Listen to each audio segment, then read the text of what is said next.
WECT News begins now with breaking news. And we are actually following a pair of breaking news stories at this hour. A massive fire has torn through a condo complex in Carolina Beach, and another U.S. Capitol police officer has died after an attack. Good evening, everyone. Thanks for joining us. And we're going to begin in Carolina Beach, where we have live team coverage from WECT's Kendall McGee and Zach Solon. Now, they have talked with town leaders about the damage done by the fire and with some neighbors and residents who escaped the flames and the smoke. But we're going to start with Kendall, the first on the scene this afternoon, and just listen to the mayor and the fire chief talk about the damage. Now, Kendall, they said some people had to jump from their balconies to escape from the fire and the flames? Yeah, John, that's right. The fire chief said that at least 3 people jumped from their windows or their balconies. And just to give you a little bit of insight, a jump from the 3rd floor here is about 30 feet. And I don't know if you can see behind me, but this is still a very, very, very active scene. There's still hot spots that those firefighters are working to put out right now. Just to give you some reference, this fire was first reported at 1 o'clock this afternoon. So first responders have really been at it all day now. When I got to see the flames were so massive. All 3 stories of this condo complex were engulfed in flames. It's something evident in the viewers submitted videos we were getting on See It, Snap It, Send It through the WECT News app. We've also heard some frightening stories of survival as the fire chief says those 3 people were forced to jump from their windows or their balconies to escape the flames. A total of 4 people were transported for their injuries. One of those patients had pretty severe injuries. They were not life-threatening, though. A couple of firefighters were also injured, too. Those were minor things, though, like hand injuries and smoke inhalation.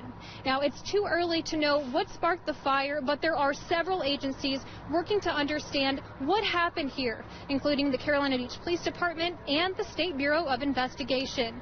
The entire building, 12 units in all, are a total loss. It's still unclear exactly how many people are now forced to find a new place to live, but there is help on the way for some of those residents. We know there's quite a few that are displaced. We have the Carolina Beach Fire Relief Fund is already in motion, putting some long-term properties together. Our community is known for pulling together and taking care of our citizens, and we will do that as well. The town of Carolina Beach will be available to our citizens to take care of their needs as needed. There's definitely just such a strong community spirit here in Carolina Beach. And John, this is definitely a developing story. We still have a lot of details to gather, and we'll be sure to bring you those updates on air and online on WECT.com. And the fire breaking out on a gusty, windy day didn't help the firefighting efforts at all today either, Kendall. Thanks so much. Neighbors seen running to safety at some points today. Lanita sent us this video through See It, Snap It, Send It, appearing to show a woman holding a child running to escape the flames and the smoke. The size and the force of the flames captivating the entire community on Pleasure Island. People stopping what they did, watching what was going on.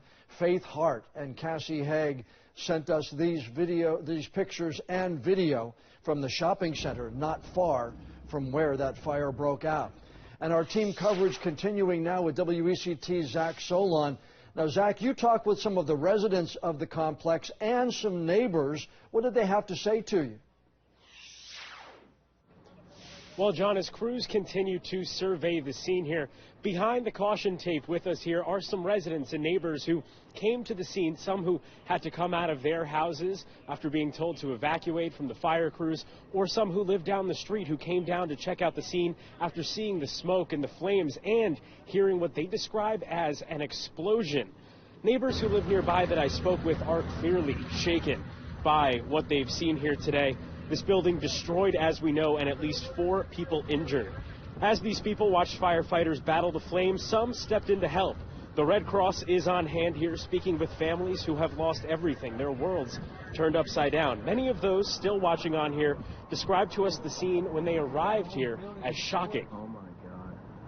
after I had heard an explosion from down the road, the side building was completely engulfed in flames, and the firemen were working on getting that one out. This other building on this side was smoking really bad and becoming more engulfed in flames, but that side one was really, really bad. And the mayor of Carolina Beach, Leanna Pierce, tells me a fund has been set up to help the neighbors affected by the fire here, those who have had their apartments or condos completely destroyed. You can find out more information about that on the town website. And John, like Kendall said, this is a developing story. There's sure to be more details to come throughout the night as crews continue to battle the fire. Hoses still running here as of a couple of minutes ago, and crews and investigators will be here to determine the cause of the fire, which we do not know yet, but once we do, we will update you on air and online. All right, Zach, thanks for the update. We're going to continue to follow the latest information on this fire situation and investigation. Download the WECT News app, turn on breaking news alerts. It's free in your app store for iPhone or Android devices. And if you go to the stories on our website and news app, you'll see several pieces of video sent to us from viewers showing the flames and the smoke pouring from that condo complex earlier this afternoon.